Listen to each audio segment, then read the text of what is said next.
소액 투자 가능하면 1억이나 1억 초반의 금액으로 투자 가능하시면서 사업 속도도 굉장히 빨라질 수 있습니다.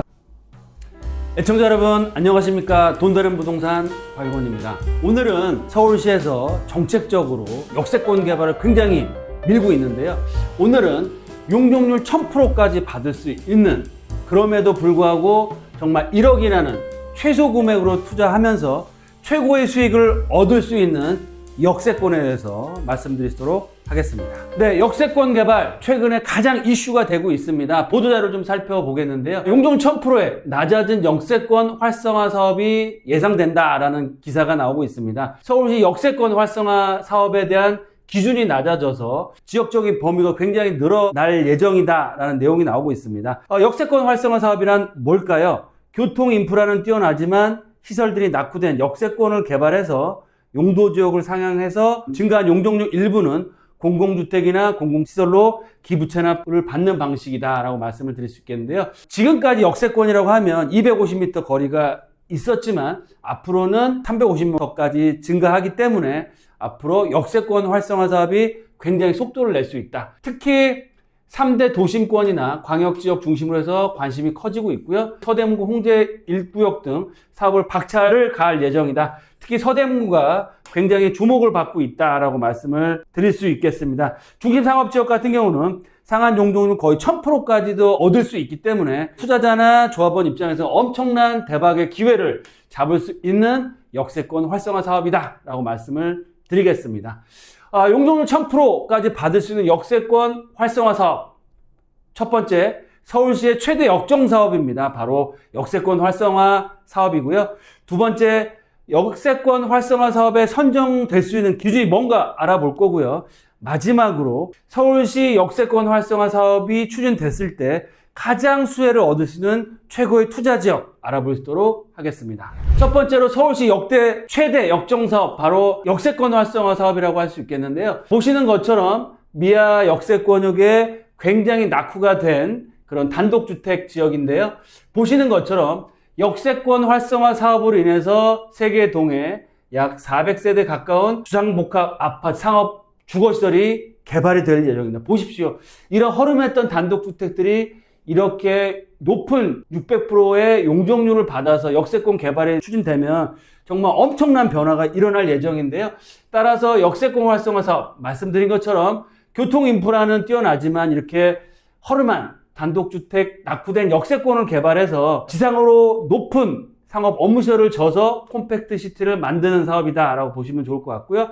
지금은 2종 일반 주거지역이지만 용도지역을 준주거나 상업지까지 상향을 해서 높게 질 수 있다. 그만큼 투자자나 조합원들의 사업성이 어마무시하게 좋아진다라고 볼 수 있겠고요. 투자 상담은 02-749-6301 선착순 예약제로 운영이 되고 있습니다. 나를 위해, 내 자녀를 위해 바로 전화주세요. 역세권 범위가 굉장히 완화됐습니다. 기존에는 역세권에서 250m까지였는데 앞으로는 350m까지 확장됐기 때문에 앞으로 역세권 활성화 사업이 굉장히 활발하게 추진될 수 있다라고 말씀을 드리겠습니다. 특히 현재 서울시에서 34곳이 진행 중인데 앞으로 역세권 기준이 350m 완화되고 또한 그전에는 상향된 용적률을 무조건 주택으로만 기부 체납했었어야 되는데 앞으로는 지역 상황에 맞춰서 도서관이나 체육관이나 주차장이라든지 공공시설로 기부 체납으로 바뀌었기 때문에 앞으로 역세권 활성화 사업이 말 그대로 정말로 활성화될 수 있는 기회가 왔다라고 보시면 좋겠습니다. 두 번째로 역세권 활성화 사업 선정 기준, 첫 번째 도심권보다는 부도심권에 낙후된 역세권이 선정 기준인데요. 보시는 것처럼 19년부터 시작을 했습니다. 그래서 방학, 공덕, 홍대, 보라매, 서울대 입구역에서 시작을 해서 확대 사업지들이 또 부도심 쪽으로 역세권으로 개발 확정이 되고 2021년도, 22년도 다양한 지역들이 확정이 됐습니다. 하지만 속도를 안 내다 보니까 이번에 서울시에서 거리 제한도 폐지하고 기부 체납 방식도 폐지를 해서 앞으로 역세권 활성화 사업이 더욱 원활하게 된다라고 보시면 좋을 것 같은데요. 역세권 활성화 사업이 되는 지역의 특징을 말씀드리면 직주 근접입니다. 보시는 것처럼 도심권이나 여의도, 강남권역의 주변 지역들이 개발이 되기 때문에 직주 근접이 완벽하게 이루어지는 지역이다. 또한 역세권 활성화 사업은 신통계획이나 이런 것처럼 규모가 크지 않아도 되기 때문에 소규모 개발이 가능하다. 따라서 사업 추진 속도 굉장히 빠르고 워낙 용적률이 높게 받다 보니까 사업성도 굉장히 커진다라고 보시면 좋을 것 같습니다.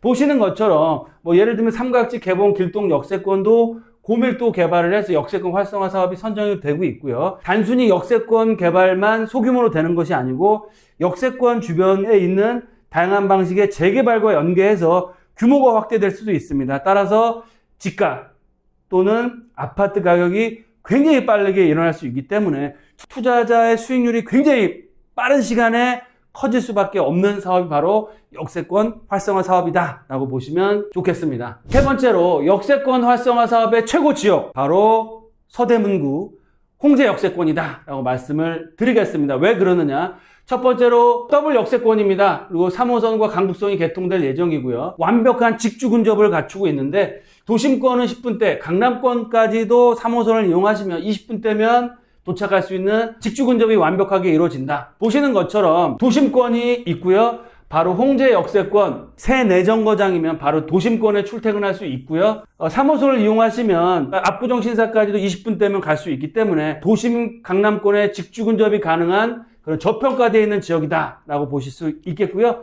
두 번째로는 말씀드린 것처럼 이 역세권 활성화 사업만 개발되면 규모가 작기 때문에 시너지 효과가 덜한데요. 홍제 역세권 전체가 재개발 중입니다. 홍제 역세권 바로 위쪽으로 홍제 3구역 개발이 완료돼 입주해 있고요. 홍제 1구 역세권 시프트, 2구역 시프트, 또 인왕시장 일대 개발, 또 가로주택, 또 홍제 2구역 도시환경정비사업 3구역 앞에 있는 지역 또한 신통기획으로 개발이 될 예정입니다.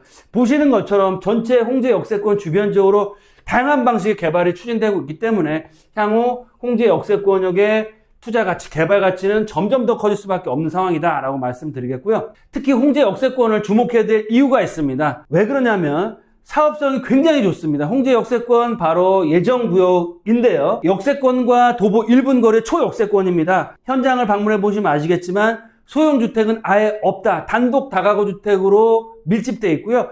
가보시면 서울 도심권, 부도심권인데도 이렇게 낙후된 지역이 아직도 남아있구나. 이 정도로 느낄 정도로 단독 다가구 주택에 슬럼화된 지역이 돼 있고요. 또한 소액 투자 가능하면 정말 1억이나 1억 초반의 금액으로 투자 가능하시면서 사업 속도도 굉장히 빨라질 수 있습니다. 말씀드린 것처럼 서울시에서 정책적으로 역세권 활성화 사업에 추진되고 있기 때문에 개발의 속도로 인해서 신축 아파트, 30평대 아파트 입주권까지도 4, 5년 안에 받을 수 있는 지역이 바로 홍제 역세권 개발 사업 예정지다라고 보시면 좋겠습니다. 그럼 마지막으로 서대문구 홍제 역세권 정말 저평가되어 있으면서 앞으로 투자 가치가 높아질 수밖에 없는 이유 딱 세 가지가 있는데요. 첫 번째, 서울시 역세권 활성화 사업, 역세권 시프트를 포함한 역세권 활성화 사업의 최고 수혜 지역이 될 수 있다. 바로 홍제 역세권이다. 또한 도심권이나 강남 접근성이 탁월하고요. 10분대, 20분대면 갈 수 있습니다. 개발 예정지로서 홍제역과 도보 1분 거리에 정말 초초 역세권이라고 할 수 있겠고요. 따라서 임대 걱정할 필요가 없고 역세권 주변 지역으로 전체 개발 중이기 때문에 향후 대규모 개발에 따른 시너지를 다 가져갈 수 있다라고 말씀드리겠고요. 마지막으로 가장 중요한 포인트입니다. 현재 재개발을 추진한 지역들이 굉장히 많이 고평가가 되고 있는 상황인데요. 현재 서울 시내에서도 가장 저평가되어 있는 지역이면서 소액 투자 가능하다. 1억 초반대면 가능하시겠고요. 이런 빠른 사업 속도로 인해서 신축 아파트의 조합원 입주권을 확실하게 받아가시면서 추가 분담금은 거의 내실 필요가 없다. 최고의 사업성을 갖추고 있다. 왜 그러느냐? 초역세권이면서 소형주택 자체가 없고 단독 다가구 주택이면서 앞으로 역세권 활성화 사업 추진됨에 따라서 높은 용적률로 인해서 그만큼 사업성이 커지기 때문에 저평가되어 있고 소액 투자를 계획하시는 분들은 이 홍제 역세권을 주목하시고 투자해 보시는 것도 좋은 투자 방법이 될 수 있다라고 정리해서 말씀드리겠습니다. 네, 오늘은 서울 도심, 부도심권에서 가장 저평가되어 있는 지역 중에 하나인 홍제 역세권에 대해서 살펴봤습니다. 투자는 하고 싶은데 소액으로 투자가 어렵다라고 하시는 분들 포기하지 마시고요. 저희 사무실로 전화 주시고 특강 시간을 통해서 홍제 역세권 정말 현장을 방문해 보시면 정말 이 지역은 개발이 될 수밖에 없다라고 판단하실 만큼의 노후도와 빠른 사업 속도, 사업성을 갖추고 있는 지역입니다. 늘 건강하시고요. 하시는 일 잘 되시길 바라시면서 또 특강 시간에 만나 뵙고 정말 큰 수익을 얻어갈 수 있는 그런 좋은 시간 같이 하셨으면 좋겠습니다. 감사합니다.